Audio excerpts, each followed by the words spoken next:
Good morning. তো এখন আমার স্নান হয়ে গেছে আমাদের সকলেরই। আর এখন আমরা একটু পরে মন্দিরে যাব। আজকে প্রচণ্ড ভিড় আর বাইরে খুব বৃষ্টিও পড়ছে।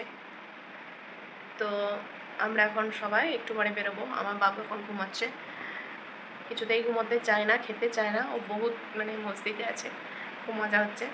আর দেখি একটু বৃষ্টি কমলেই আমরা মন্দিরের দিকে যাব।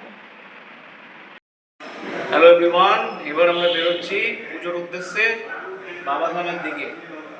সবাই রেডি? আমরা তোমরা থাকো আমাদের সাথে। আর দেখো এখানে আমরা সকলেই রেডি হয়ে গেছি, শাশুড়ি মা, আমার মা, অর্পিতা, দিদিভাই, দাদারা সব। তো আমরা এখন যাচ্ছি। এখন একটু বৃষ্টিটা কমেছে, এখন যতটা পারবো এগিয়ে যাই। এখানে বৃষ্টি কমছে, আবার বৃষ্টি চলে আসছে। তো এইভাবেই আমরা যাচ্ছি। আর তবুও লোক কিন্তু কম নেই, এত বৃষ্টি, তবু প্রচুর লোক। আর এটা হচ্ছে শিবগঙ্গা ঘাট। তো এই ঘাটটাকে গঙ্গার মতোই পবিত্র মানা হয়। আর এটা সম্বন্ধে একটা গল্প আমি আমার শ্বশুরমশাইয়ের কাছ থেকে শুনেছিলাম, তো আমাদের সঙ্গে সেটা শেয়ার করছি। তো রাবণ ছিল শিবের ভক্ত, এবং রাবণ চেয়েছিল শিবকে লঙ্কায় নিয়ে যেতে এবং অনুরোধ করেছিল শিবের কাছে। তো শিব বলেছিল, ঠিক আছে, আমার এই লিঙ্গটা নিয়ে যাও, কিন্তু কোনো ভূমিতে এটা স্থাপন করবে না। তো রাবণ বলেছিল ঠিক আছে, কিন্তু গণেশের ছলনায় রাবণ গণেশের কাছ থেকে অনেকটা জল খেয়ে নিয়েছিল।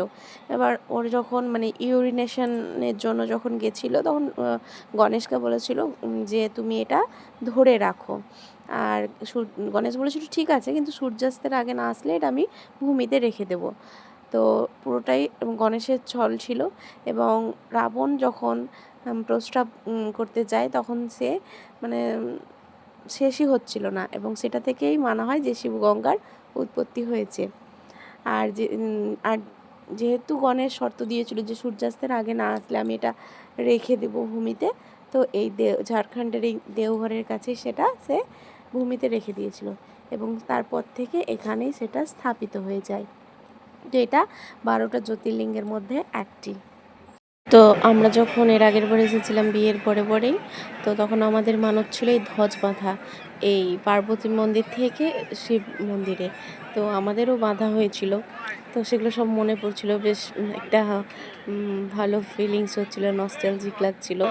আর পুজো হয়ে গেছে এখানে। আর যেহেতু বাইরে বৃষ্টি পড়ছিল, তাই আমরা এখানে দাঁড়িয়েছিলাম একটু। আর ওখানে একটা বাচ্চা কাঁদছিল, তার মা পুজো দিতে গিয়ে লাইনে ছিল, তাই তো আমার বাবু সেই বাচ্চাটাকেই দেখছিল।